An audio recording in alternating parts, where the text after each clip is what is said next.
Salutations fellow pillagers, I'm Chevalier and I bid you welcome to the Ancient Situation and Guide of the Golden Horde. As the name sounds, the Golden Horde is a horde, and the hordes are the most fun nations to play as. Their extreme expansion and their fast conquering speed, double the coring speed and 3CB, and the raising ability makes it very fun to expand really fast, to the point where you'll move, for example, from the Manchu tribes in here and here, you'll move to near Moscow in 50 to 60 years, something of that size. Hugely fun, to be honest, to play as a horde. Now, the Golden Horde is a medium level country to play as. It's not that big. Their position is a little bit difficult. They border Moscow, they border Lithuania. Other than this, they might have problems with the Timurids, depending on who allies the Timurids. They might ally Nogai, they might ally the Timurids, Nogai might ally the Timurids, Kazan might ally the Timurids. We'll talk about this when we talk about diplomacy. But now, let's just go into the tabs and let's first go with cash. If you go and see cash, if we kill this, you'll have three ducats if you kill this fort, which is recommended you kill this fort because it has no use. You'll make 4 ducats. This is not that great, although let's say that you can afford to have, let's say, an advisor, let's say an admin advisor, I'll say, or an admin or military advisor. Depends on your own level of skill. If you want to put it really low, you might want to go with 1 admin and 1 military, and military to be at +2. Then you'll remain with only 1 ducat. But this will cause problems and you have a full cav, which we'll talk about this when I go to the military tab. When you have full cav, the cavalry is gonna cost you a lot, so it's not that recommended, to be honest. So just go for 1 admin advisor for now. Then later we'll see if it's possible for you to go with more advisors, depending on the situation and how much cash you have. Again, try to wait a little bit if you're not that great of a player. Now, as for trade, you are 1 Crimea. There is no use for here. You should probably move it. You collect here and you earn 0.02. My recommendation is to basically collect from Persia with 1 of them, and second one, if possible, move them to Novgorod if you can. If not, collect from Kiev. Okay, so the second one should go here to collect from trade. And this one here, either move it to Kiev to collect from Kiev because there's more power here, more cash, or later on move it to Samarkand. Depends on where you move. I mean, if you see here, Human is not gonna have 15 ducats, trust me. These guys are gonna move the cash to Beijing, so don't worry. This is just standard stuff when they start the gameplay. But yeah, this is all on trade. Now, if we go to estates to get our basically advisors, you'll see that you have only the tribe estate. They are quite simple to play as. You have the race host, which is really nice. You'll gain influence, so it's pretty much tribe stuff. You want to get up your influence to 75, then get the contribute warriors from time to time, play the support tribe tax when you actually want to contribute warriors. So now at this point in time, you'll do this, you'll do contribute this, you get to 71, you get the manpower recovery speed. Then you can do this, right? So you'll contribute, you get to 65, you'll get a cav cost minus 20%. Then this will get lowered, and when it gets, let's say, to, I don't know, 61, around that place, just do the contribute warriors, so you gain 5.6k manpower. Remember that you're gonna have to wait something from manpower. We'll talk about this when we go to the military tab. Now remember that this gives you 5 cav, which is really important. And this is all for cash. If we go now to advisors, to the court, we'll see that you have a O2 leader, which is really crap. And he's quite crap, to be honest. Make him into a general and kill him. We're doing this right now. When this guy comes of age, make him into a general as well, let him die. Remember that when a horde leader dies and he has heir into a regency, the heir is gonna die as well in a regency, and you're gonna have a random leader. He may be better than your heir, so try to kill them both when they're in a regency. For example, you can kill this guy when this guy is in a regency. You'll get maybe you'll get a random leader, which is going to be better than air. You'll still get some Horde unity, but still you can get it back by raising and some other stuff. Now go for full focus on admin points. Here you might want to get an advisor. Whoever you choose, it's up to you. You might want to go for tax, you might want to go for yearly inflation reduction. It's up to you. I do recommend getting the yearly inflation reduction because you're going to take tons of cash from this guys here, and you might want to reduce that. So yearly inflation reduction guy. It's possible for you to get an advisor here as well. You have the +2 for 2 decades here. For advanced players, I recommend it. That is gonna give you more points and more manpower. It's gonna be really good for you. It's recommended to not take a Diplo advisor. You're not gonna use those points. But if you do these 2 advisors, you're gonna have just 1.8 decades.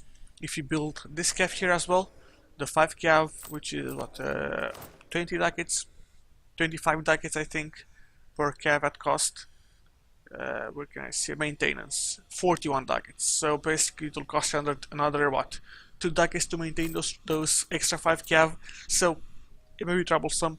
If you are really skilled, it's fine. If you do not, if you take for the second advisor, if you're not as skilled, just do not take him. It's gonna be a drag. You'll want to have your cash for your troops. Now for your government. You are a Kenneth, you have the 20% manpower modifier, you have the land force limit modifiers, and you have the looting speed.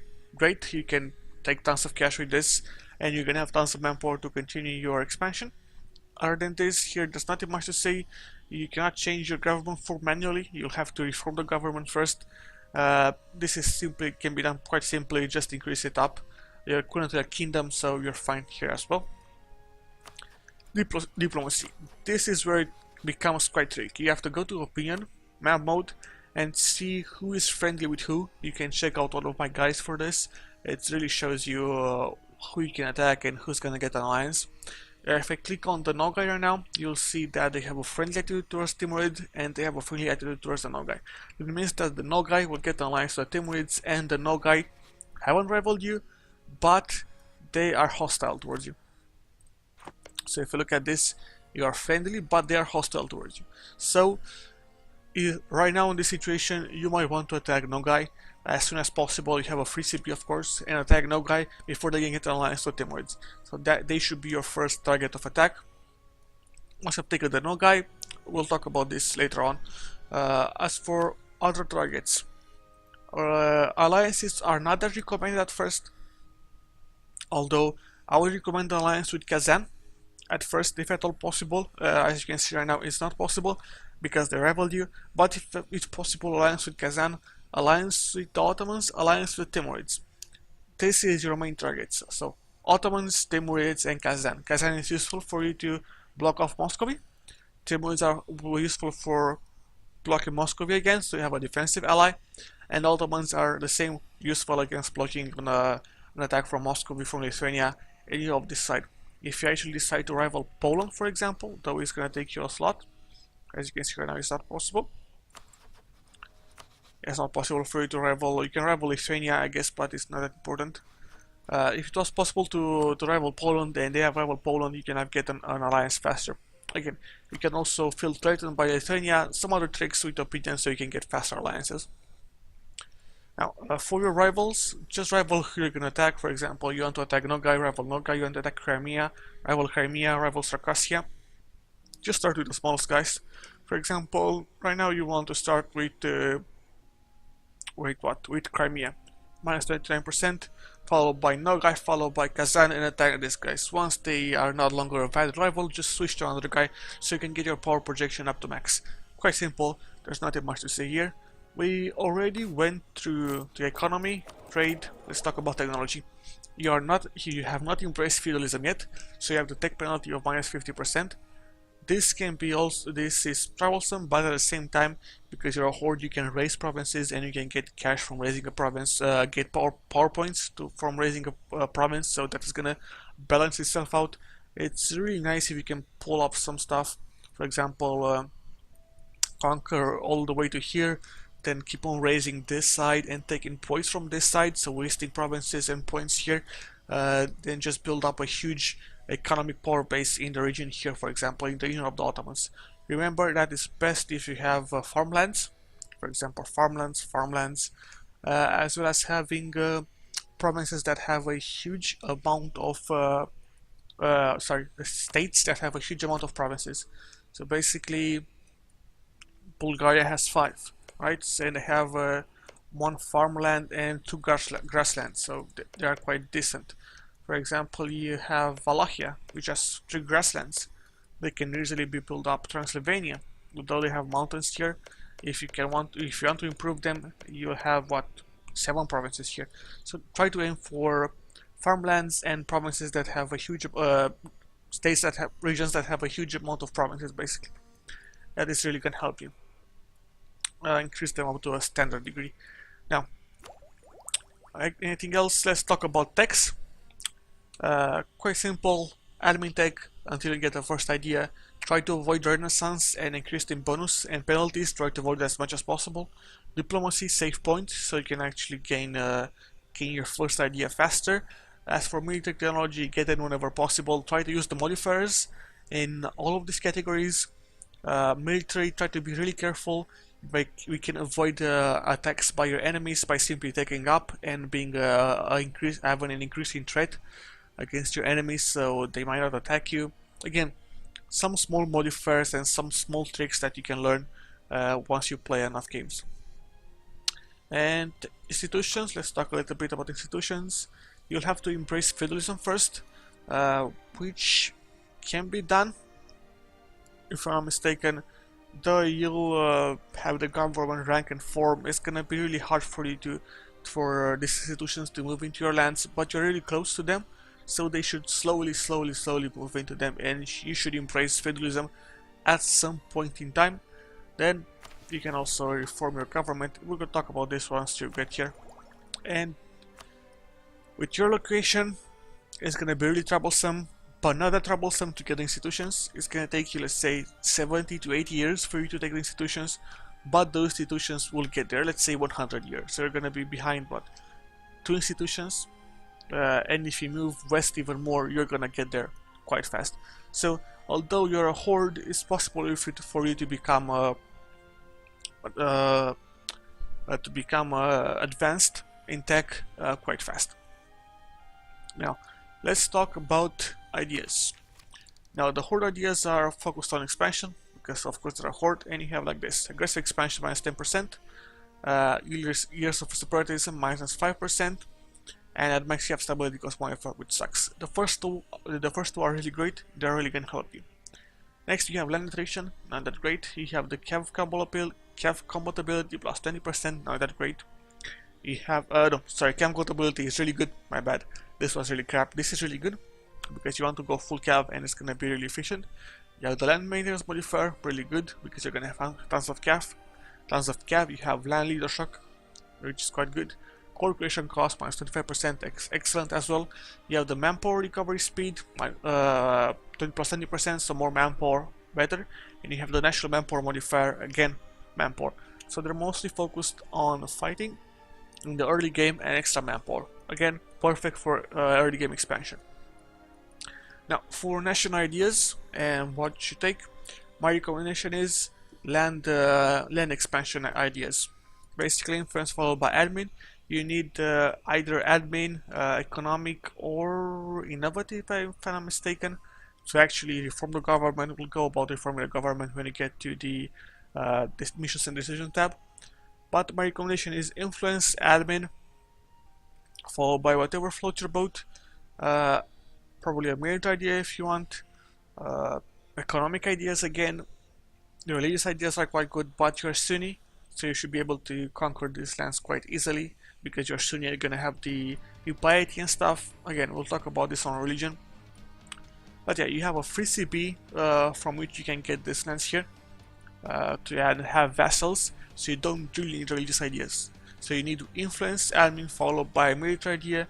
I would recommend going for offensive ideas, simply because you're gonna have the basically medium level countries for offensive ideas. You'll get a land force modifiers, you can build up more troops, You already have the modifiers for manpower, so you're gonna have the manpower there. If you want to fight off on ships, quality will be better. You're gonna get better ships, but it's better for you to go for offensive because by the third idea you're gonna be, let's say, maybe 40,000, maybe 15,000. No, I guess it'll be 14,000. What called force limit modifier. So yeah, around at that point, 40 to 50,000, depending on how well you expand until you get your third idea. As your fourth, you can go for another military idea. Again, depends on where you have your points at, and you might want to diverge. Although I do not recommend getting either expansion or exploration ideas, you won't need them. It's faster for you to just expand with land-based conquest because you have the free CP there. Again, economic ideas, if you want to use the Horde to raise provinces wherever you conquer and build up a huge metropolis in one area, are really good. Remember this, if you can pull this off, this is quite important. You can build up a metropolis at the expense of other provinces that you have conquered. They're going to become territories and you're going to have a huge amount of power here, which is quite good. And the economic ideas with a minus 20% development cost is going to help. Other than this, trade ideas are really good, followed by diplomatic, because you're going to go with vassals and you might need the diplomatic reputation to integrate them faster. Same goes for another slot, for another diplomat as well. That might help you against the province war cost. It's going to help you as well, so it depends. Either you want to build an expensive a tall empire with economic, or you want to build a wider empire with diplomatic. Trade is for centralizing the trade flow from these provinces here. If you can want to pull that off, that is gonna be good as well. But yeah, this is all for ideas. Let's go to missions and decisions. They do not have they do have just the standard missions. For Islam, for example, they have the reform government option, which you must have stability at 3. You have to embrace feudalism, and you have must have economic, innovative, or admin ideas. One of them, and you have admin power at 200. Then you can pay admin power, your stability, and you can change your government to ICTA, and you're gonna change technology group to Muslim. Again, this is decent. At Muslim, you can have 80% cap if I'm not mistaken, or 80% cap I think as Muslim, and you have 60% as Eastern, which is really a boost in the early game. It's actually a boost to all the game. Perhaps not in the late game when fire is more relevant, but it's a different rant here. Now, stability and expansion. Anything more to say here? No, they have just some flavor events, nothing more than this. Pretty standard missions. Again, they don't have that much flavor there. For stability and expansion, pretty standard stuff. Boost stability when you want to go to 100, war exhaustion when you want to. Try to be careful and not waste your points. You won't use expansion. It's not that much relevant there, and that is about it. Now, for religion, you are Sunni. This is quite decent. You get the missionary strength if you're pious. You're gonna get the lack of piety, and you're gonna get the minus 10% tech cost and the manpower and the tax modifier, which is really gonna help you. Most of the time you're gonna switch, you're gonna swim in no piety, simply because you're gonna attack, if we go to religions here, you're gonna mostly attack Sunni provinces for the most part of the game if you actually move into Crimea and this guys, so that is gonna be your limit there. Probably later on you move into Muscovy here, and you move into the Tengri regions and the Hindu provinces here. You might actually switch to being pious, but for the first part of the game, you're gonna be fine. You're gonna have the same religion. You're gonna be golden, so no problems there. Later on, it might be a problem to actually maintain a balance to one extreme, basically, to get the maximum modifiers, which is gonna be a little bit troublesome. This guy should be avoided if at all possible. Again, we'll talk about how you should expand in the expansion guide. Now, military-wise, you have a force limit of 22. You're already building an extra 5 troops. Basically, from the decision from the states, you're building extra 5 troops. Right now it's gonna get to 21.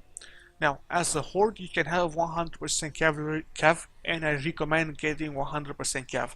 So basically, sorry, every time you fight, just consolidate your infantry.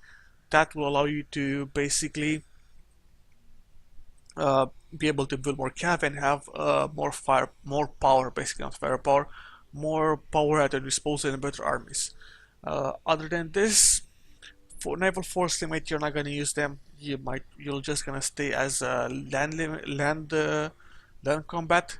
At the same time, you might actually want to make sure that you have a siege value guy. As you can see here, they pretty much don't have any forts. Kazan has a level 3-4, but you can take it. So if you move eastwards, they have level 1 forts. So if you have only what's it called, a guy that has siege value, be able to take capitals really fast, then you can just piece them out for some lands, make some tunnels for the other nations, then keep on going, keep on raising, keep on destroying, pretty standard stuff as playing as a horde. So again, that is quite nice if you actually get the shock value there. And this is it. You're gonna have tons of vessels, so be careful of how you manage those vessels. We'll talk about the vessels and what vessels you should take when we talk about the expansion. But yeah, this was the initial situation of the Golden Horde. They are quite easy to play as, and if I say so myself, they are really fun. Any horde that you can play as, it's extra fun, to be honest. I mean, especially the hordes here on the Manchu, they are really fun. Extremely fun. The same goes for the Timurids if you can actually balance them out.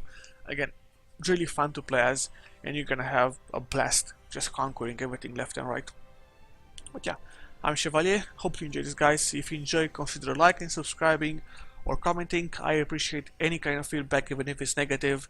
Just tell me what you don't like, and I'll try to modify and see if it can be to your liking. With this, I bid you farewell, and I'll see you next time, guys, when we talk about the expansion guide of the Golden Horde. Ciao.